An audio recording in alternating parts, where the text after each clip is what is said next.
কিরে, এবার তো তোদের গরু দিয়ে কোরবানি করা বন্ধ। এতে লস বেশি কার? মানে? শুন, তোরা তো গরুর মাংস খাস না, তাই না? হ্যাঁ, আমরা খাই না। আমাদের মায়ের মাংস আমরা খেতে পারি। তোদের মায়ের মাংস তোরা খাবি? তাহলে তোরা এই গরুগুলা দিয়ে কি করবি? যে গরুগুলা খামার দিয়েছে হিন্দুরা, সেই গরুগুলা কি করবে?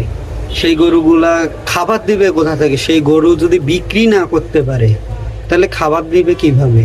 আর আরেকটা জিনিস চিন্তা করে দেখ, যে হলো আমাদের বাংলাদেশে গরুকে যতটা যত্ন করা হয়, ভারতে তার ন্যূনতম যত্ন করা হয় না। বলতে গেলে রাস্তাঘাটে ঘুরে বেড়ায়, তোদের বলে মা, অথচ রাস্তাঘাটে ময়লা খেয়ে থাকে এই গরু।